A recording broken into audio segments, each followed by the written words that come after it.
My first introduction to grief was the loss of my sister. I spent the first part of my 20s really heavily focused on my resource and building my resource.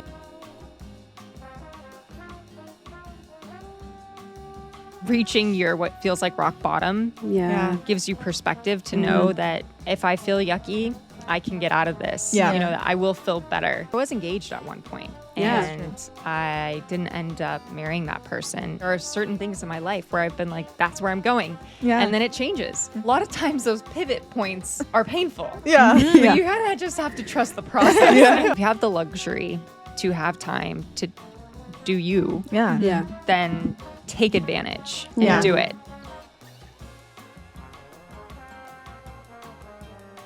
We are super excited to be here today with Mackenzie Drazan Cook. Yay! Our favorite person on planet Earth. Yeah, of course. Okay. We've known Mackenzie for so long at this point. We work together at Team, teaching everyone about mental health nonprofit. And today we're going to be talking to Mackenzie about her 20s. And she's had such a varied experience of her life. Yes, she has. We were just talking off camera. She's just had all these different lives. Yeah. So, she's got sprayed with a bunch of water. Yeah. So this is true. She's looking good. And just, we all look the same. Ava, Madison. and I'm Elle. And welcome to the 20-something playbook. And here we go. So to start off, Kens, what would be 3 words to describe your 20s? Oh, man. Wow. Wild ride. I don't know. 3 words. It's hard for me to think of 3 words on the spot. I think just because my 20s have encapsulated so many different phases, and I think if I think about my 20s, that you could break it up really into maybe 3 major chunks of, I guess, life and focus. I don't know. Actually, I say that, but I'm not really sure. I have a hard time reflecting and grouping things together in the past. We met you when you were 23, I think it was. And you were living in London. Yes. And you were in a completely different place in your life. We're here in San Diego, by the way, just to give context. Yes. So I've lived a lot of different places in that time. But I guess the one thing, of course, that you guys know that's remained constant is team and my resource. Even though where I'm working on those things definitely has changed. And tell everyone what my resource and team are. Sure, of course. Well, Team is a nonprofit that I have the pleasure of working with you 3 lovely ladies on. And the purpose of Team is to really equip somebody with the information that they need to help support someone who's struggling with their mental health. And I think the importance of that is really the purpose is to try and defeat stigma, because I think that so many people are afraid to say the wrong thing or to do the wrong thing. And what they really want is guidance on what to do and say, because they want to be helpful, but it's so scary. And I know that firsthand from trying to support my sister. And you're terrified of saying the wrong thing that might trigger somebody, doing the wrong thing. You don't want to hurt them. And you end up doing things out of love that are not loving. And that is bad. So the idea was I want to help people not make the mistakes that I made. And that is what came together with Team. And that is what I have the pleasure of working with you guys for. And I'm going to say, I say this all the time, but genuinely Team helped me. I have learned so much from Team. Maddie went through a lot of mental health challenges with her physical health and mental. It affects everything, right? And being a part of Team helped equip me with how to help her. 100%. I genuinely don't know what would have happened if I didn't have it. Genuinely. I think our calls every week, we talked about so many things that I wouldn't have known otherwise. So I genuinely think it changed my life, and I hope anyone who sees it, I hope it helps you too. It's at myteam.social on Instagram. Mackenzie has had a positive impact on many people's mental health. Us and 3 included. I just want to say quickly what I love about what we do at Team as well is that it's very action oriented. It's action steps. It's not just talking about, okay, these are 3, symptoms of anxiety, and that's it. We want to give people action steps on how they can improve and how they can help other people navigate their mental health and mental health challenges. And so tell us what my resource Sure. Yeah. So step one with team was really how do you help encourage someone or how do you support someone? And really your role as a supporter is to love them and to encourage them to get professional help. Yeah. And once you make that brave decision to say, okay, I'm ready to get help, then it's really hard to actually find that help. Yeah. And so then I call it Mount Everest number 2 is how do you actually connect with that help? And my resource is really designed to help somebody find and connect with that care. And hopefully my resource does all of the navigating of the complexity so that you can really focus on starting your therapeutic journey, which is an incredibly brave and powerful step to take. And we want that to be so much easier than it is today. Yeah. And so that's really what my resource is designed to do, is to take all that hard work out of finding care and making sure that you stay in the right care over time and answering all of those questions along the way, because it is, it's such a black box and it doesn't need to be. And we don't feel like it's your job to have to figure that out. Yeah. And you started My Resource in Team in your 20s. I actually started in my teens. You started in your teens. It just falls Even out. young, just outside. Yeah, even But I was younger. almost in. Well, actually, let's see. I'm also really bad at remembering what age I was when certain things in my life happened. Don't worry. But okay, it was my junior year that we actually made my resource. So I started team going into my sophomore year that summer. Yeah. And then my resource, we officially made it a company and sold our first platform my junior year of college. Okay. And I was born in 1995 and I started college in 2014 and I graduated in 2018. So you Do the can math. how old I was at that Yeah. time. But yeah, I think maybe 20. Yeah. 20. Even if you were 19, like Actually, I would have been 20. Yeah. 2021. So yeah, my 20s. Yeah. There you go. there you are. What do you feel like is the biggest lesson you've learned from starting a company? Oh man, I know. there's so many of them. I would Tell us all the lessons. I think that one of the hardest things about starting your own company, which I'm sure you guys are well acquainted with the number of amazing projects that you have going on and endeavors that you've pursued, is you're constantly learning new things. Yeah. And that's what makes being a founder, being an entrepreneur, being someone who's starting something so exciting, because you get to learn so many things and you get to wear so many different hats and play so many different roles. It's true. And at the same time, the flip side of learning new things, and I guess that's a huge thing in your 20s, right? You're doing a lot of life transitions, and you're leaving the house, you're going out into the world, you're doing all kinds of different things for the very first time. Exactly. And that is exciting and terrifying because new is fun, but new is also scary because you don't know what you're doing. Exactly. And so having to constantly learn new things and to take on new roles that you haven't had to do before is it can be stressful. Yeah. And so learning how to navigate always putting yourself in uncomfortable situations and learning how to live with that is, I think, probably the most important skill that I've learned in my 20s. I would agree. I even myself, I feel like for me, when we first started this journey, we had to do a lot of networking to do screenwriting and stuff like that. And just going on a phone call, knowing if it was coming on a Friday, I was nervous all week for it. That was very uncomfortable for me to like talk to people and get on a call and have to like pitch myself or even just have general conversation. It was anxiety provoking. But now I've done it so many times, I feel like I've gotten comfortable in that area. Now I'm learning new things. New things are making me uncomfortable. But I feel like that's how you get better as a person. It's how you learn everything that you know now. Absolutely. And it feels like to me, from the moment I met you, you're someone who has a lot of purpose and passion. Was there ever a time in your life where you didn't feel that? Or how did you, because there's a lot of 20-somethings who don't have a sense of purpose. And they're trying to think, okay, what am I supposed to do? What am I meant to do? How do I figure that out? Like, what advice would you give to somebody? I'm probably, I've always had purpose. And I've always been someone who's like, I love doing this and I'm going to continue to do this and this is where I want to go. Now that has changed over time. And actually, you guys have known me for the majority of my 20s. Now I'm about to leave the 20s. I'm 29 and You're still in it. I'm going to turn 30 soon. It's kind of freaky. So, and you guys have really known me for the majority of my 20s, which is kind of crazy. So I know. honestly, you should just inform people about how I've changed over time and whatnot. But you don't need me here.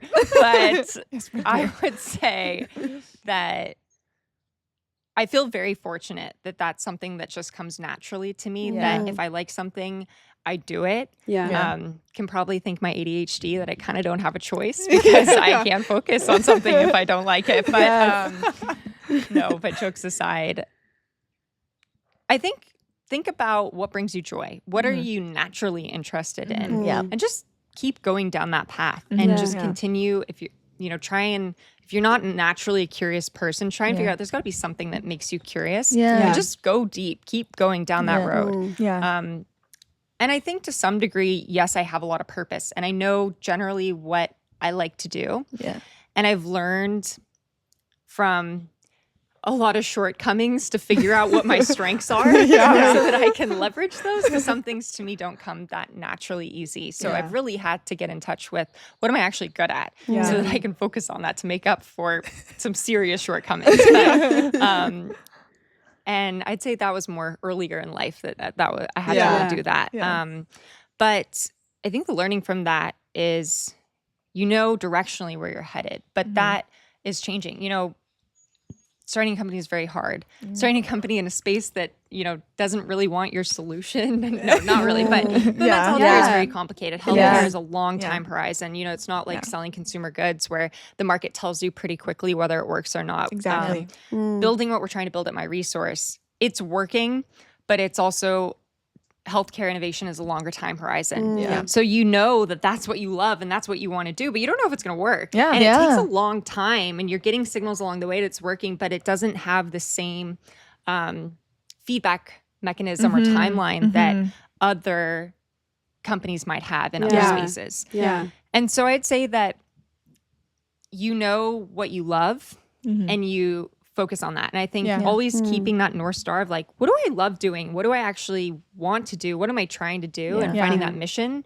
And then, the path isn't necessarily clear. But if you have that as your North Star, stuff will just, and you work at it, you're keeping your eyes open. And I think for me, the thing I always come back to, and starting a company is an incredibly challenging thing to do. It is a slog that I love deeply. And I am so, so grateful. And I know you're going to talk to Dr. Gabriella Stories, my amazing co-founder. Yes, we are. We're going to have the second half of her brain the other on. half of My Resource. Yes. The better half for sure. in our work marriage. I am so grateful for her to do it with her. But there's been really tough moments. And I think what I always come back to and what I make myself do, and really when I get really stressed out, I make myself sit down and say, okay, why are you doing this? What do you love? Do you really think that what you're doing right now is the best way to accomplish your mission in life and what you want to do? For me, that's I want to make it easier for people to find mental health care. And I make myself sit down and think, well, if I weren't doing it this way, how else would I do it? And I try and think of it. Be like, is there a better way to do this? And I keep coming back to, and I could be wrong, but I still believe that what we're doing is the best way to accomplish that really big mission of what we want to do. And the second that changes, I will no longer be doing My Resource. But I still, it's been so many years now. It's been since 2017. I'll let you do the math again. But, and I still believe that. So that kind of keeps you back going even when things get really tough. And like I said, you don't necessarily, I don't know what the road's going to be, but I know what brings me joy and what I care about working on and spending my time doing and what my strengths are and the best way to leverage all those things towards where I want to go. And then you just follow the road where it takes you. I love that point you brought up about following your curiosity. I read this book when I was 16 called A Curious Mind by Brian Grazer, and it literally describes what you talk about literally just, it really simplifies the process of finding your purpose. And I really love you sharing that because I think that is key. Like I've done the same thing and we've done the same thing. And even talking about the mental health care world, the healthcare world, it really parallels what we're doing in screenwriting and trying to create a TV show because the time horizon is so long and it requires so much patience. And that's not something I'm good at. And so it's just like, it's reassuring to hear that there's someone else I know who I love and respect and is doing amazing work and also has this very long time horizon. I also, finish. Go ahead. No, I also love what you said too, because I do find myself doing that sometimes where you're checking in with yourself and you think, am I on the right path? Like, this is really hard. I love this, but am I doing this the right way? And I do the same thing as you, and I think other people could do this as well. Imagine doing it differently, and does that feel better or worse? Right. And if it feels worse, then you're on the right track. Right. Like, what else are you going to be doing? Yeah. You This know? is This a is bit a bit of a pivot, but I wanted to ask Mackenzie, because you have ADHD, and we've talked about this on team, but as someone who navigated their 20s with ADHD, what are your best tips? Oh man.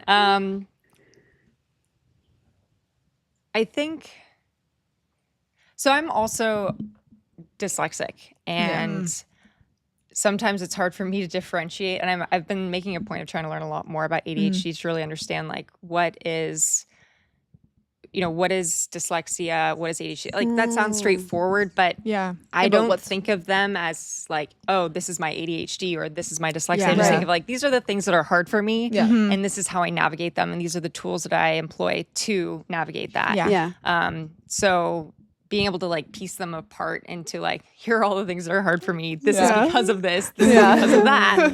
It's probably a lot of mixture, but Well, it seems like you learn a lot about yourself and about ADHD and dyslexia, and then kind of And what's making Well, I think that happened earlier on in my life, and I Yeah. was really lucky to have a lot of support and to have some great teachers that gave me tips along the way. And I'm very fortunate that I got diagnosed at a young age. In the second grade, my parents were very supportive. They got me the help that I needed to learn how to navigate that. Medication really helps me. So that's a huge piece. But then also there's other tools that I use to navigate it. Like for me, I'm someone who loses my phone constantly, or I misplace things, which is a very common thing for people with ADHD to struggle with. So what I do is I have one place that I always put the important things: your wallet, passport, the really critical things that are a really big bummer if you lose and become very large impediments in your life. And just take a lot of time to mediate. There's things that if you lose, okay, whatever. But for the stuff that you cannot lose, having systems. So always keeping certain things in the same place. That's really helpful, because then, a lot of times I might be doing something and I'm kind of on autopilot, but I'm thinking about something else. And I'll totally forget what I just did or where I left something in that process of whatever I was doing while I was thinking about something else. So definitely processes are really helpful. The other thing for me that has been a recent discovery has been knitting. Because if I'm knitting, that's occupying, I can get movement in, and it allows me to then focus on whatever it is that I need to be deploying focus to that may not be as active. For me, when I'm in meetings, if I'm leading the meeting and I'm taking notes or I'm creating like a deck or something, like presenting, it's active. But if anything is more sitting and listening, or isn't as active, then it's much easier for me to get distracted. So knitting is a way for me to get that activity in that allows me to then actually listen. And I know that people have different ways to sort of accomplish a similar thing, have movement, whether you're on a bouncy ball or when you're sitting instead of in a chair or whatever it might be. And that was very serendipitous that I learned about knitting. Because similarly, patience is not one of my virtues. And people that know me well know that I tend to, I'm not good at sitting still. I'll get up and move around. I'm hosting you, but I'm getting you water. She's brought us a bunch of fun drinks. like 5 drinks. And so knitting is something that also helps me sit still and be more present.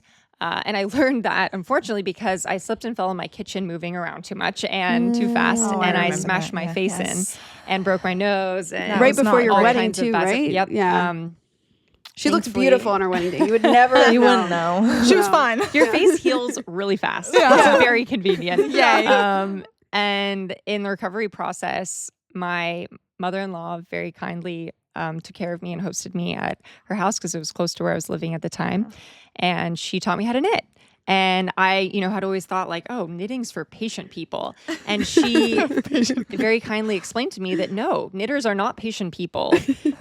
generally knitters are very anxious, rambunctious people that want to move around a lot and have no patience whatsoever. Yeah. And I was Redefine wearing it, the and I knitting was like, community. "Oh, Yes. this is for me." She has found her I people. love that. Redefine the And knitting you've community. knit like sweaters and stuff.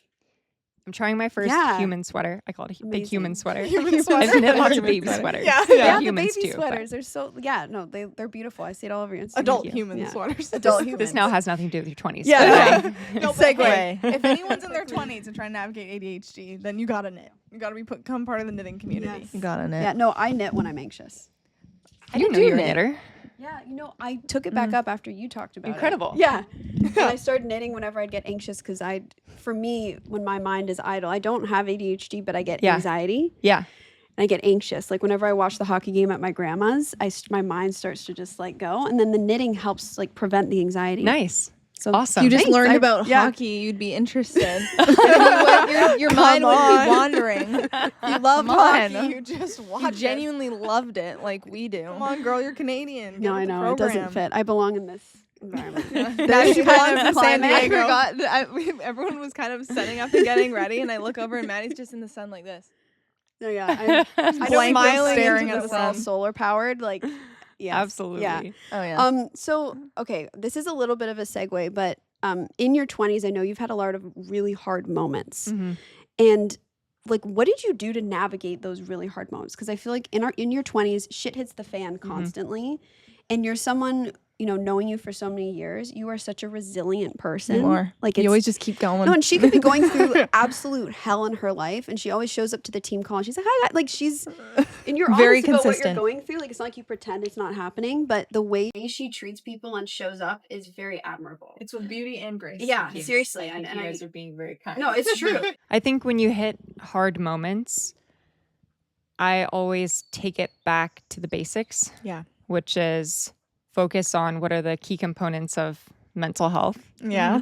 Am I getting good sleep? Mm-hmm. Am I eating healthy foods and enough foods? Mm-hmm. Am I getting exercise every day? Am I getting sunlight every day? Am I engaging with my support groups? Mm-hmm. So, who are the supporters in your life? Mm-hmm. And, engage them, I think don't struggle alone. You know, Yeah. if your friend and a helpful thing, for me is to think like, okay, if my best friend were going through something really hard, I would want them to tell me. Even though Yes. it's awkward sometimes to be like, Yes. hey, by the way, I'm going through all these things. It's like- but at the same time, you'd be so irritated with your best friend. You're Oh like, my why God. did you not tell me Yeah, that yeah. this is happening in your life? Yeah. So I think, don't be afraid to share with other people Yeah. what Yeah. you're going through and lean on your support networks. Yeah. And then also, use that, but also do a lot of work yourself to try and do everything you can to make sure that you are being healthy and go back to the basics. Make sure Yeah. you're moving, make sure you're eating well, make sure you're getting enough sleep. Number one priority. Yes. And just know that and trust that it is going to get better. And whatever that is hard, you're going to get through it if you continue doing the right steps. Yeah. And day by day, you will feel differently. Yeah. So whatever you're feeling in this moment is not going to be a forever feeling. Yeah. You will figure out how to move forward. Yeah. And at the end of the day, I've worked with therapists to help Yeah. me through it. Get professional help. Yeah. It doesn't mean you have to be in therapy forever. I've Yeah. gone in and out of therapy my whole life. Yeah. And worked with clinicians and professionals to get through certain moments and different ones Yeah. over time to help Yeah. me through moments. And you do a couple sessions and okay, great, super. Thanks Yeah. for those tips. And you Yeah. move on. And then maybe you run into another problem. You're like, you reach back out to that therapist and say, hey, I Yeah. would love to do a couple sessions. Here's what I'm working with. And Yeah. then Yeah. they can help provide you with tools. So it's just a way to Yeah. help move through those hard patches faster. Yeah. Yeah. Is there a specific type of therapy that you've used that you keep going back to? Or is there I would different say ones? that I have an amazing therapist that I work with that she's been amazing Yeah. and she knows a lot of my life history. So Yeah. it's nice to Yeah. go back to the same therapist so you don't have to re-explain everything to them. Right.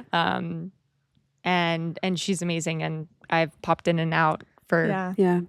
many years. I think Maddie And- can speak to that too. Yeah, no, I agree with that 100%. And something that you've had to go through that has been really hard is grief in your 20s. Mm-hmm. And the way you speak about grief is just really great. Despite the fact Thank that you. grief sucks, but the way you talk about it is really good. Thank you. So can you tell us a bit about your journey with grief and how you Sure. navigate all of it? Sure. So I think my first introduction to grief was the loss of my sister. After Shelby passed away, I didn't know anything about mental health back then. I didn't know about all kinds of different coping mechanisms. I didn't have the skills that I have today to get through hard times. And just looking back, I think that the one thing I said about every day is different, and you just have to focus on getting through, honestly, every minute and the next minute and the next minute. And in microscopic ways, you just feel different every time you get distance from the grief event. And it takes, it's not that you will ever stop loving or missing that person or thinking about them or wishing that they were still here. But grief just gets different. It just, I don't have a more articulate way to describe it other than it gets different. And you learn how to live with that grief. Grief is, it's inevitable for the majority of us, and that you're going to have people that you love, and you're not going to get to spend as much time with those people as you would like. And you have to appreciate the moments that you have them and love them deeply, and go into it eyes wide open that those people may not always be in your life. And you just want to really hold on to those moments that you do have and be grateful for them. I think of my mom. My mom lost her mom at a very young age. She was 29 when she lost her mom. And she talks about that similarly, where it wasn't necessarily, of course, when the person first passes, that's really difficult. But then it hits you at different stages of life. So even when my mom first had kids, when she first had us, she would literally be in a grocery aisle, see a mom with her kids and the grandmother, and she was like, start bawling in the grocery aisle because she was like, I never got that. And it's just, I remember her saying that, like, through different phases of life, it just hits her at different moments. Yeah, it does. And you say that too. Definitely. It does. And someone will ask you the same question that someone else asked you the day before. You're totally fine when they asked you that. And then all of a sudden this person asks you and you start crying. You're like, why? I don't know why, but it just does. And I think it's just something you have to be like, okay, That's part of it. That's just it. It's true. It's true. I think That's what's really just grief. beautiful about your situation as well is you've really incorporated Shelby into every part of your life. Like team, my resource, you're constantly, I feel like, doing her proud and doing things for her. And I feel like for you as well, that probably feels really good. I know grief sucks, but that probably is a positive of it, that she can kind of stay in your life through these things that you're pursuing. Yeah, absolutely. Yeah. My mom talks about that too. She'll be like we always say to her, like, I think this would make your mom proud. Like, we always try to kind of reassure her with that as well. One thing, I'll actually say to anyone who has someone else they're trying to support who's grieving someone, it's happened recently with my grandmother. Our grandfather passed away a few years ago. Don't be afraid to mention this person that's passed away. Yeah. I think people get afraid to talk about someone that's passed away, and I think when you love that person, you want to keep talking about them. Yeah. I will say that it can be different though for everyone. So I would say the best way when thinking about how to support someone through grief is that there is no playbook. And different people grieve very differently. And I think the most important thing is to not prescribe to somebody how they should grieve. As long as they're not harming themselves or harming somebody else. However they want to process it is fine. Some people don't want to talk about their loved one because it's too painful. That's true. And they're not ready for that. And even if it was 10 years ago, people just grieve differently. They process on different timelines. So I would say it's okay. However they want to grieve is fine. As long, as they're not harming themselves or harming someone else, everything else is fine. See, I think that's an amazing point, because in my family, it's like my mom loves talking about her mother and keeping her a part of everyone's life. My grandma's the same with our grandfather. So it's good to know that other people have different coping mechanisms. Absolutely. And then that's going to look different for everyone. Absolutely. Different helping languages, as we talk about with team. We've talked about these things on team before. If you want to check us out at myteam.social. We have the a second lot. plug. No, we just have lots of we have a plugs. whole it's like your pocket guide for mental health. Like so many great resources on mental health. This is a really random segue, but I want to hear about I know when you were I think you were about 26, and you were single, and I remember you talking about like, oh, I feel so old. And like, there's a kind of like, there was a stress there around being single maybe, or I don't know exactly, but I'm connected to my mid-20s because I had that moment She's too. single. Maddie's like, help. When I turned 25 and I was like, I'm single and I'm not. My parents were married with a house at 25. Yeah. So there was just like a sense of stress about not being with someone. And you're now, happily married. And Yes. but what was that like at that time? I don't think I Where was you are. ever stressed Okay, well, that's good. about being single. I think the best tip I have for being single is just focus on what you love and what brings you joy and have fun. And don't stress about it. Yeah. If you're looking to have somebody in your life, just be open to meeting people and do what you love to do and do what interests you, and you'll meet people. And then you'll meet the people that maybe you want to spend more time with. It's, by focusing on the things you love, you'll find people that they also love those things too. And that would be my advice. But I love that. I love that as well. Is there anything that happened in your 20s that felt really big at the time, but in hindsight is like, you know what? That was okay. I'm sure there are a lot of things. Something specific. I mean, I was engaged at one point, and I didn't end up marrying that person. And I really thought that I was going to marry that person. And I'm really grateful because it definitely wasn't the right thing. And they're a lovely person, but that was not who I was supposed to be with for the rest of my life. And I think, honestly, that wasn't as hard as if you had told me that would have been something that happened in my life. I think before losing Shelby, I would have thought that like, wow, that must be crazy. Awful. You hear about people that got engaged. Like, how do you think about spending your whole life with someone? And then that's just, it doesn't end up that's just got to be really rough. And it don't get me wrong, it's a hard thing to go through. A breakup is hard, but I feel like after losing Shelby, that was that lowest part of my life. I can't imagine anything else that would be worse. So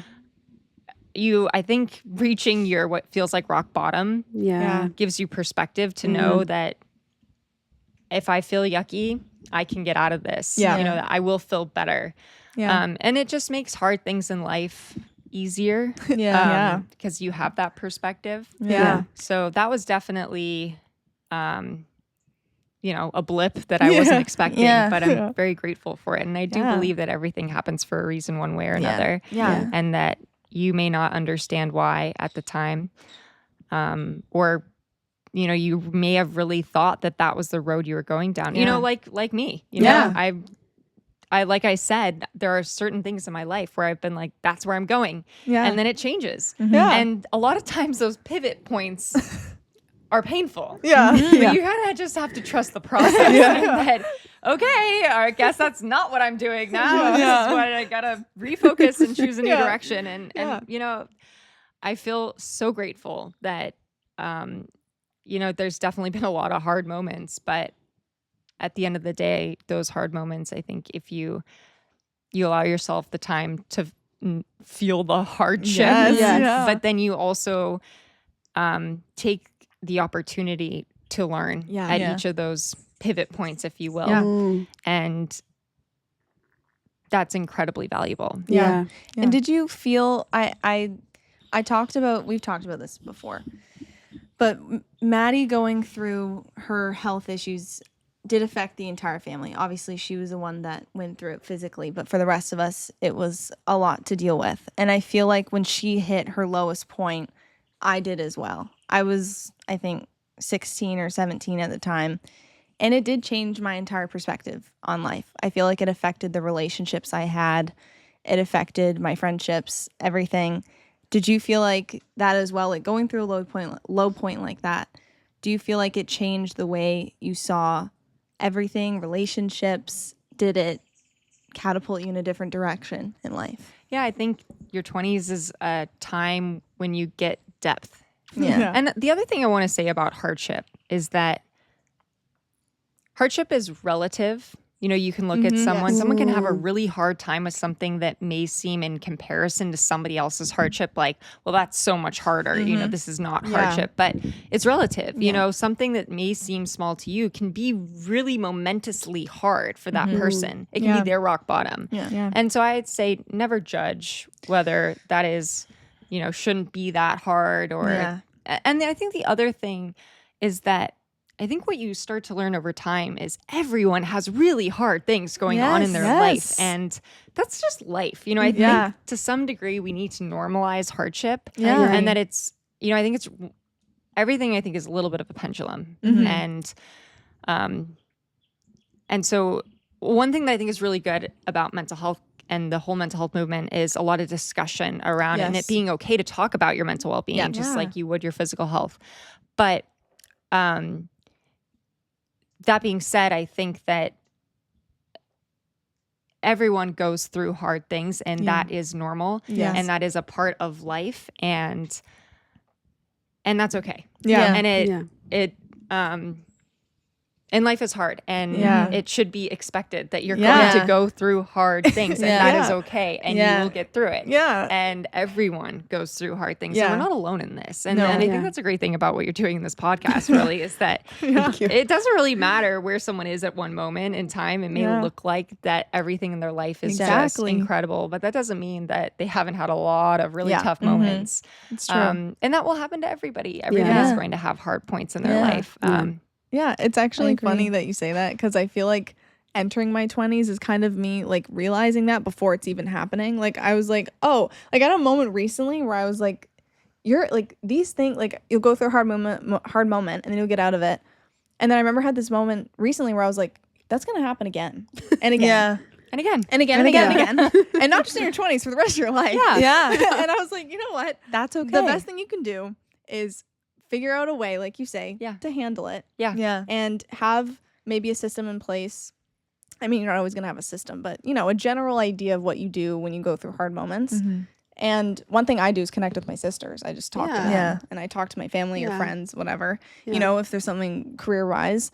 But it's like you just kind of have to accept and be like, you know what? Those things will make me a better person. Give you depth. It's like what you said. Mackenzie said. Give you depth. And just let it happen. And like exactly what you said, Ken's like that's the whole reason we started this podcast is because I feel like our generation tends to feel isolated about the struggles and feel like, oh, it's only me and I suck and I'm a loser and also this is terrible, but everyone's going through it. And the social media thing too. There's highlight reels being posted constantly and I feel like people will see that. And from the outside, everyone's lives look great.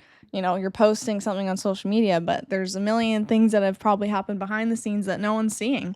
And that's just the world we live in now. You kind of have to accept it. I think people get in this idea of like, oh, well, everyone should be posting their hardships. No, they don't have to. Yeah, you don't need to. You don't have to. Literally. Just keep that private. It's your job to remind yourself that other people are going through things even if they're not showing I it. actively do that on social media. If I see something and I catch myself having a moment of like, oh, like their life is so perfect, I'm like, you know what? It's probably not perfect. And they're just not showing it. And that's also and honestly, fine. like I'm not. Yeah. I didn't. Yeah, no one knew Maddie was going through tough times when we were. No. So no one knew. Yeah, it's all relative. Yeah. And so thinking about the 20s, did anyone ever give you advice on the 20s? Like I feel like and if they did, were they wrong or were they right? That advice. Like was it good advice or bad? No one ever sat me down and was like, so you're entering into your 20s and here's what's gonna happen. I think that your 20s is a really beautiful time, you know, about to exit my 20s. And I think people say this, but to me, I spent the first part of my 20s really heavily focused on my resource and building my resource. And I worked crazy hours and really hard. And I loved every second. Well, no, it's hard, right? But, but like, I don't regret that at all.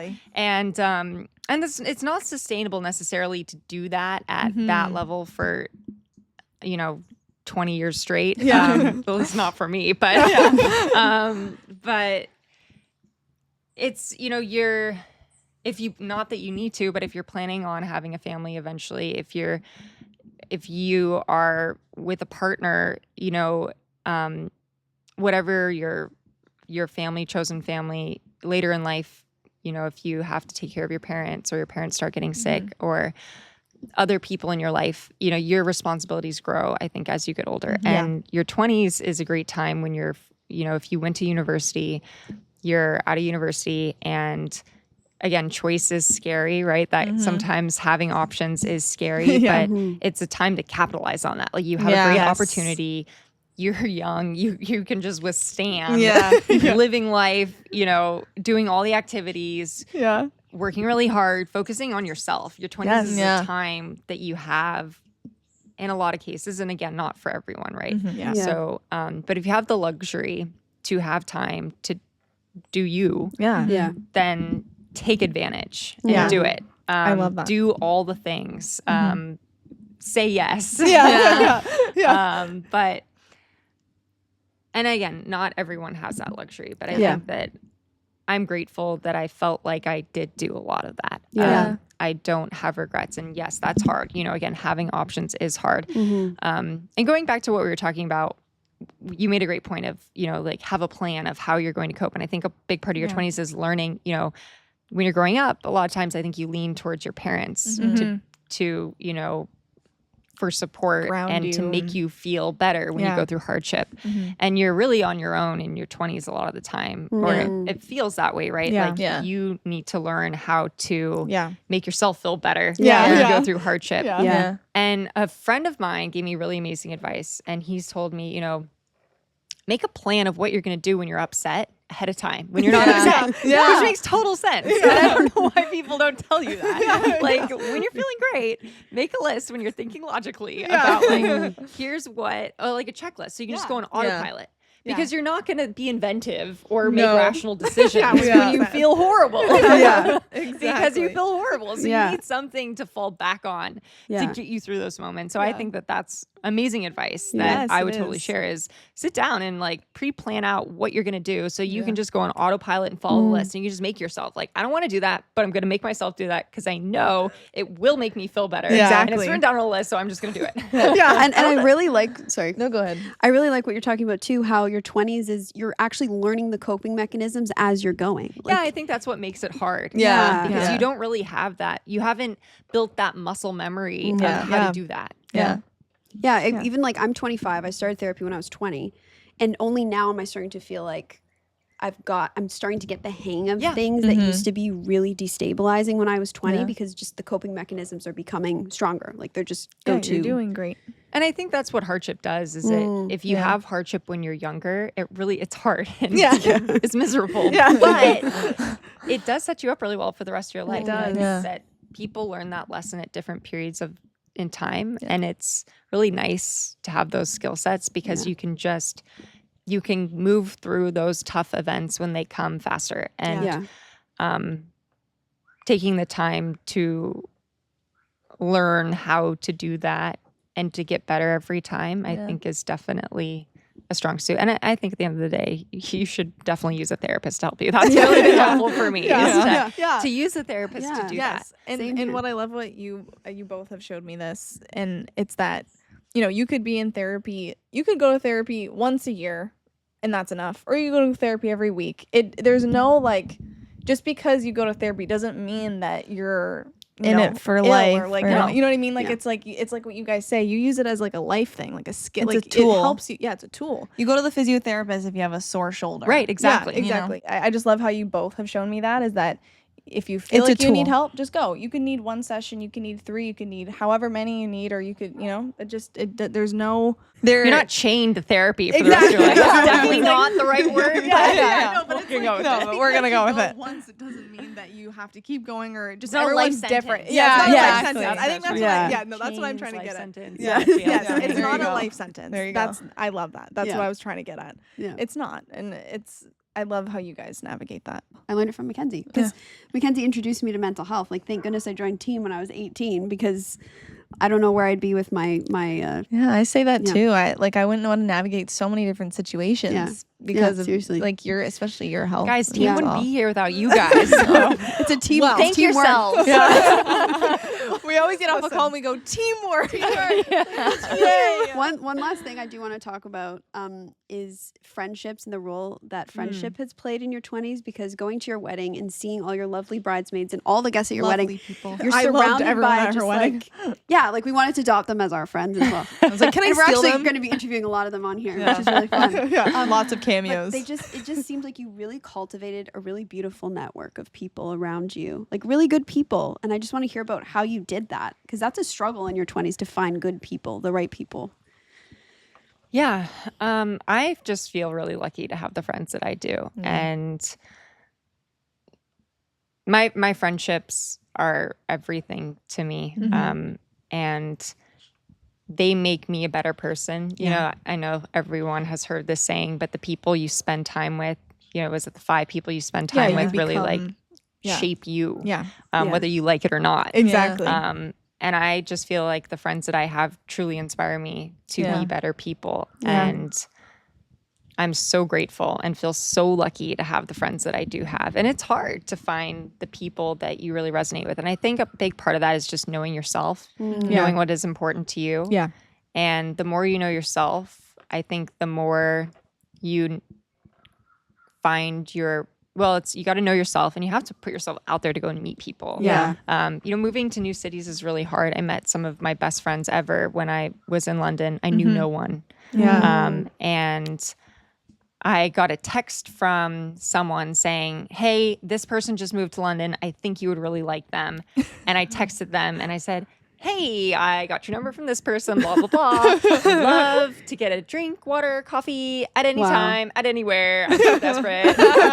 Great. Blind And then date. I met up with them, and like it was supposed to be a quick coffee, and we ended up having sitting there for 3 hours. And That's it was amazing. I just knew that like this is my person. Yeah.